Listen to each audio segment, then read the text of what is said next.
Bonjour à vous tous. Je remercie d'abord toutes les personnes qui se sont abonnées dernièrement à la chaîne YouTube Andy Coach. Je remercie spécialement tous les jeunes qui font preuve d'un courage et d'une grande volonté pour s'améliorer, évoluer, pour être la meilleure version d'eux-mêmes. Une chose est sûre, c'est que ces jeunes ne veulent pas reproduire ou être des copies dénaturées de leurs parents, de leurs frères, de leurs sœurs ou de n'importe quelle personne qui a marqué leur vie. Je profite aussi de l'occasion pour vous souhaiter un très bon Ramadan. Ramadan qui est un mois sacré et c'est le mois idéal pour se connecter à son âme, à son moi intérieur, pour changer toute croyance, toute émotion qui nous détruit de l'intérieur. Il nous empêche de vivre la joie, l'amour et la réussite. Alors pour ce mois, j'ai mis une intention et j'aimerais bien qu'on la partage, ainsi elle sera facile à se réaliser et à se manifester.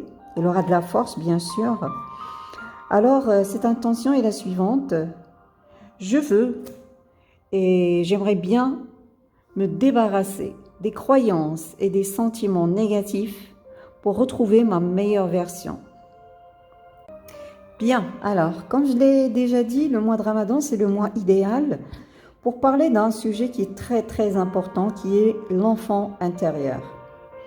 Il est temps d'écouter cet enfant intérieur, il est temps de le comprendre, il est temps de guérir ses blessures pour faire si vous voulez, un nouveau départ dans la vie et sortir de ce cercle vicieux de l'échec, la tristesse, la maladie, et mener une vie de bonheur et de prospérité. Avant d'entamer notre sujet, il faut parler d'une loi qui est universelle, qui gère notre vie sur la planète Terre. Pour les prophètes, les mystiques, les sophis, les savants, les philosophes, il faut d'abord se connaître soi-même. La formule « connais-toi toi-même » soulève l'importance de l'introspection. Le retour à soi, à ce monde intérieur, dans la quête de la vérité. Alors, ce dicton ou cette formule sous-entend que rien ne peut être connu si l'on ne se connaît pas d'abord. Notre ignorance sera un principal obstacle sur le chemin de la vérité et nous-mêmes.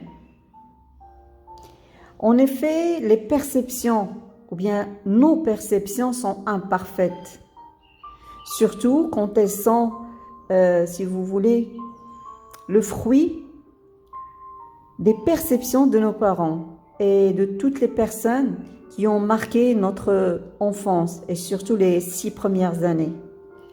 Nos idées sont connotées, nos raisonnements sont conditionnés.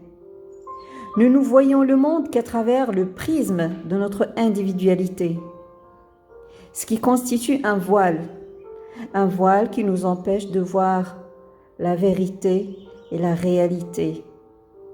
C'est donc ce prisme déformant qu'il va falloir disséquer et analyser pour tenter d'accéder à une vision plus pure des choses, ce qui nous amène donc à nous poser la question « Qui suis-je » Et dans la quête d'une réponse à cette question, nous finirons par poser la question « Qui nous a créés ?»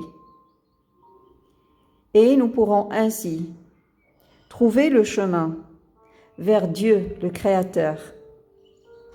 Et la vérité nous sera révélée, ainsi que les secrets de cette vie et de ce monde.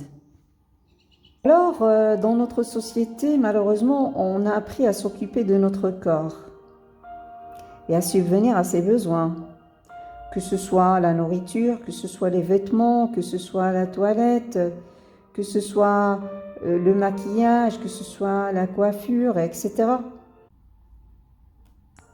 On a cru malheureusement qu'en se faisant beau et belle, tout ira mieux, que nous serons heureux. Mais on a ignoré le côté le plus important, qui est le côté psychique. Cette ignorance nous a coûté aujourd'hui un taux élevé de divorce. Cette ignorance du côté psychique nous a coûté et nous coûte encore l'addiction à la drogue de milliers et des milliers de jeunes. Que ce soit à la drogue ou à la pornographie par exemple. Cette ignorance du côté psychique nous a coûté aussi un taux élevé du suicide chez les jeunes. Et la liste est longue. Malheureusement aussi, dans notre société, si un jour une personne fait une crise de colère, ne se sente pas bien, fait des cauchemars, s'isole du monde extérieur, se sent abattu, sans force, désarmé, vide, faible, d'énergie. Devant toutes ces situations, malheureusement, la société, la famille, les proches, les profs, l'école, les voisins, les amis, ne donnent aucune importance à tous ces appels d'alarme. Au contraire, ils commencent à juger la personne et à distribuer des étiquettes comme « Oh là là, elle est maudite cette personne, elle est nerveuse, elle est anormale, elle est complexée, elle est psychopathe, elle est bizarre, elle est bipolaire, elle est toxique, elle est ensorcelée. » Et la liste est longue. Et on oublie. La société oublie, la famille oublie, les voisins oublient, l'école oublie, les amis oublient. Qu'en agissant de la sorte, on ne vient pas à l'aide de la personne, mais on aggrave sa situation qui peut être résolue en consultant un psy ou un coach. Alors, qu'est-ce qui ne marche pas à l'intérieur? Pourquoi est-ce que ces choses se déclenchent un jour? Qu'est-ce que l'enfant intérieur a à voir avec nos peines, avec nos douleurs et avec ces crises qui apparaissent de temps en temps? Avant de répondre à cette question, il faut d'abord comprendre ce que c'est que l'enfant intérieur. Alors on peut dire que l'enfant intérieur, ce sont toutes les expériences vécues avec les parents, les frères, les sœurs, les cousins, les cousines, les amis ou une autre personne proche à l'école, dans la rue. Ces expériences, bien sûr, quand ils sont négatives, eh bien, l'enfant intérieur, il sera traumatisé, il va souffrir, il sera blessé. Et quand il sera blessé, bien sûr, il va commencer à souffrir, il sera malheureux. On peut comparer l'enfant intérieur à cette période de notre enfance, les premières 6 années de notre existence qui ont été marquées par des choses négatives. Et on va voir quelles sont ces choses qui sont négatives. Alors ces premières années, tant douloureuses, nous essayons en fait de les éloigner de nous et de les oublier, tellement elles sont insupportables. Nous essayons de les enterrer tout au fond de nous, croyant ainsi étouffer la voix gémissante de l'enfant que nous étions. Malheureusement, ce mécanisme de défense n'a pas fait de nous des gens qui sont heureux. Le fait d'enterrer, d'oublier, si vous voulez, de couper toute relation avec l'enfant que nous étions, ne fait pas de nous des gens qui sont heureux. N'apporte pas, si vous voulez, à nous le bonheur qu'on souhaite et la joie à notre vie et l'amour qui manque à notre enfance. Au contraire, l'enfant intérieur, il continue à crier pour faire entendre sa voix. Car tout simplement, il fait partie de notre développement vital. Il est le gardien des sentiments et des croyances qu'on a forgées lorsqu'on a été petit pour continuer à exister. Maintenant, on va faire un retour en arrière pour voir comment les choses ont débuté. Alors, il faut savoir que chaque enfant est créé par Dieu. Il est créé par Dieu avec amour et dans la perfection. Dieu insuffle en chacun de nous la lumière et l'énergie qui fera battre notre cœur, couler le sang dans nos veines ouvrir nos yeux, nos oreilles, et chaque cellule et chaque organe de notre corps. Et une fois dans ce monde, cette créature parfaite doit être accueillie par ses parents avec amour inconditionnel, bien sûr, avec joie, avec acceptation totale. Les parents doivent lui offrir un environnement sécurisant. On doit encourager l'enfant dans sa tentative de tenir une cuillère, par exemple, de prononcer un mot ou de faire ses premiers pas. On doit voir en lui un petit prince et une petite princesse. Ainsi, cet enfant aura de la lumière dans les yeux et dans le cœur. Il reconnaîtra Dieu en lui et en toute créature qui l'entoure. Son âme bien incarnée dans son corps appréciera la beauté de ce monde et développera la clairvoyance qui fera de lui un croyant fidèle et un révélateur des secrets, des mondes visibles et invisibles. Cet enfant qui grandit dans l'amour, qui grandit dans l'acceptation, dans l'estime, la considération, l'encouragement, dans la joie. Il va comprendre que son intelligence et ses capacités extrasensorielles n'ont pas de limite. Il se connectera à toutes les créatures et surtout, il se connectera au ciel, d'où il est venu. Avec une sensualité sans limite, il créera un monde aussi beau que celui qui lui a été offert. Comme Abraham, Jésus, Mohammed sallallahu alayhi wa sallam, ou Moïse, ou d'autres prophètes, il comprendra qu'il y a une mission, ou qu'il a une mission sur cette terre. Les secrets lui seront révélés et les pouvoirs assujettis. Cet enfant sera ainsi comme un arbre bien enraciné, avec des racines qui embrassent le ciel et débordent d'énergie divine pour donner les meilleurs fruits. Que se passera-t-il dans le cas contraire? Quand on n'accepte pas un enfant, pour une raison ou pour une autre, quand on a peur d'avoir une fille ou un garçon, quand on ne sait pas aimer, quand on compare un enfant à un autre enfant, quand on l'humilie, car il ne correspond pas à une image prédéfinie.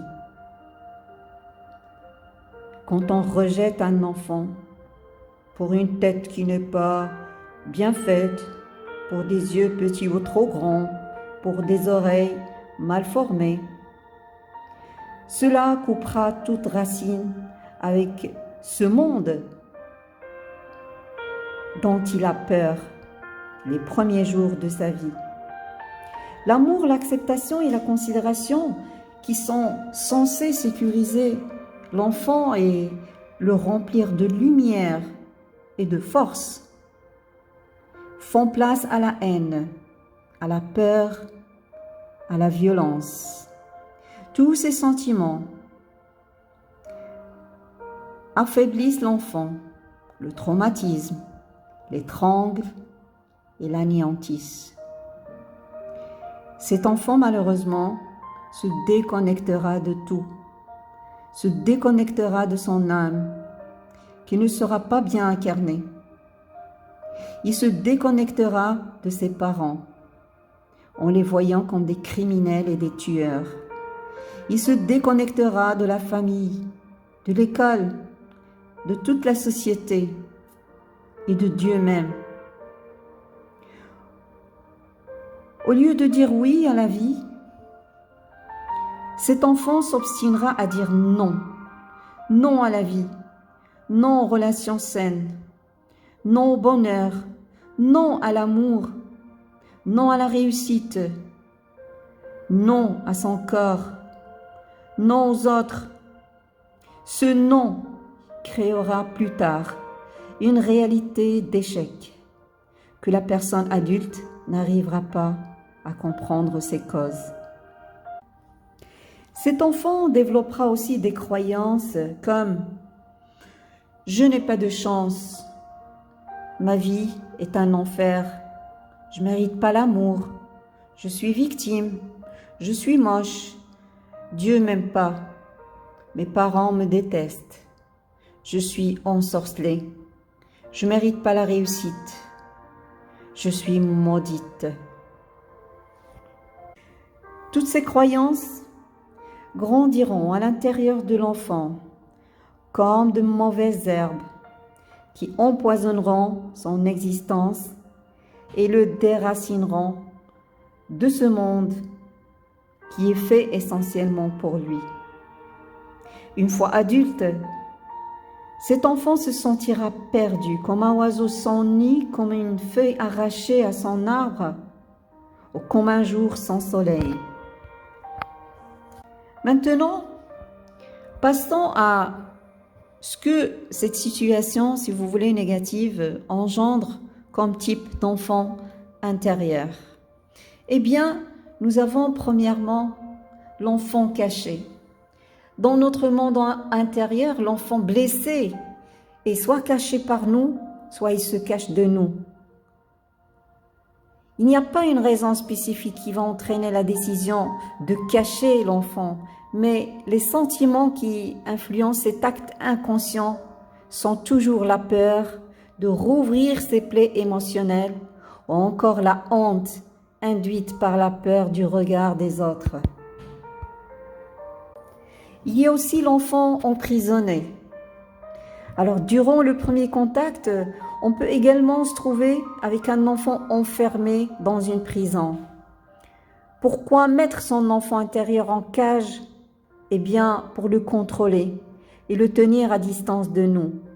L'enfant emprisonné n'est jamais heureux de sa situation. Oui, il est en colère. Oui, il est triste. C'est sa colère ou sa tristesse qu'on emprisonne et qu'on refuse de libérer de peur de ne pas être accepté ou aimé. Il y a aussi l'enfant qui fait le mort. Faire le mort, c'est devenir invisible pour éviter le danger fatal. Pour ceux qui aperçoivent un enfant qui fait le mort, il était temps qu'ils viennent à sa rencontre. Depuis longtemps, ils étaient habités par des émotions de frayeur et des lourds désespoirs qui les tiraient vers le bas. Le rejet que l'enfant subit pendant les premières années de son enfance développe en lui une boule de feu qui profitera de la moindre occasion pour remonter à la surface, ce qui causera ainsi des maladies comme le diabète, l'hypertension, l'asthme, le côlon irritable, l'ulcère, et la liste est longue. La peur, le rejet, l'humiliation, la comparaison seront des outils de l'autosabotage de l'enfant, de l'autodestruction de l'enfant. Et le jour où cet enfant se verra dans un miroir, ses anciennes croyances sauteront à la surface pour détruire sa vie.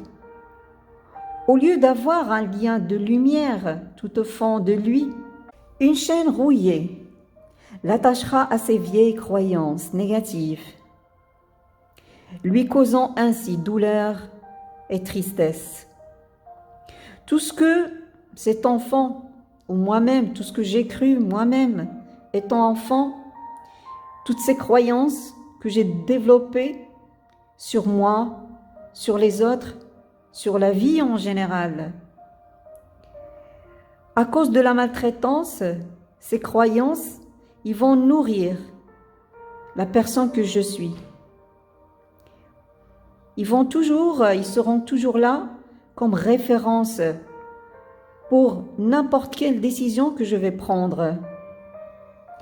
Je ne pardonnerai jamais, ou presque jamais, ma mère qui a préféré, par exemple, mon frère ou ma sœur. Je ne pardonnerai pas ma mère qui m'a un jour insultée, qui m'a frappé, qui m'a offert, ou bien qui a offert à ma sœur un meilleur cadeau que moi, qui a donné la grande part du gâteau à mon frère, par exemple. Ces choses paraîtront futiles aux yeux des adultes, mais ils pourront anéantir toute l'existence d'une personne, d'un homme ou d'une femme. Alors, au lieu de ce lien lumineux, sacré, qui doit nous unir, il y a une chaîne qui s'établit, une chaîne rouillée, entre moi et les autres, entre moi et moi-même, entre moi et ma mère, pour nous pourrir la vie. Ce qu'on a dit pour la mère est valable pour le père. Je connais beaucoup de personnes, beaucoup de garçons, beaucoup de filles qui ont bâti un mur entre eux et leur père, par faute d'amour, par faute d'acceptation, par faute de considération. Ces jeunes, malheureusement, recourent à la drogue, aux boissons alcooliques, aux relations illégales pour fuir la douleur et les blessures infantiles. Parfois, nous croyons qu'en portant un nouveau costume et une belle cravate, que cela nous donnera une belle image aux yeux des autres, une belle image sur nous. Nous ignorons que l'enfant intérieur qui a subi des choses qui sont traumatisantes pendant les premières années, cet enfant ou bien ces choses reçues restent collées à notre aura. Cette aura qui constitue une couche invisible qui entoure notre corps physique. C'est sûr qu'elle est invisible, mais les autres finiront par l'apercevoir. Ou mieux encore, les autres finiront par la ressentir, cette mauvaise énergie qui se dégage de notre corps, de notre être psychique, malgré notre belle apparence. Finalement, je vous laisse avec cet exercice qui vous aidera à mieux voir la face, votre face cachée, si vous voulez, et à écouter l'enfant intérieur. Alors cet exercice peut causer des larmes, peut faire jaillir des larmes. Laissez-vous aller, videz votre cœur, cela vous fera énormément beaucoup de bien. Déjà, on est en un mois qui est sacré, c'est le mois propice pour faire un bon nettoyage. Alors, dans cet exercice, il vous est demandé de réfléchir sur toutes les choses qui vous énervent chez votre mère et chez votre père. Vous allez découvrir ainsi que ce sont des choses qui sont, si vous voulez, qui constituent vos points faibles. C'est le côté, si vous voulez, c'est votre ombre.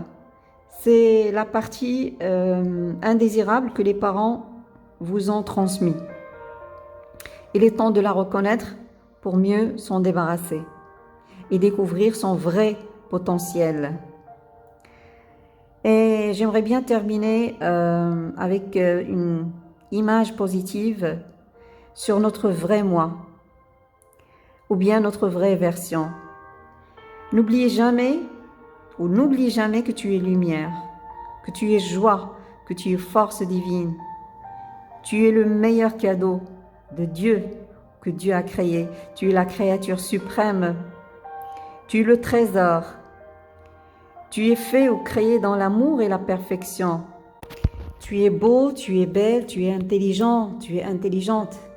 Tu es magnifique, tu es incroyable. Tu es phénoménal. Tu es forte et tu es fort. Tu es parfait et tu es parfaite. Finalement, répétons cette prière ensemble. Ô Dieu, donne-moi la force de voir en moi. Ô Dieu, donne-moi la force d'apporter secours à mon enfant intérieur, blessé. Ô Dieu, apprends-moi à guérir mon enfant intérieur. Dieu, aide-moi à pardonner toute personne qui m'a blessée, qui m'a traumatisée. Dieu, grâce à ta force, je peux pardonner ces personnes et commencer une nouvelle vie parce que je mérite un nouveau départ et une nouvelle vie. Merci à vous, très bon Ramadan et à la prochaine vidéo.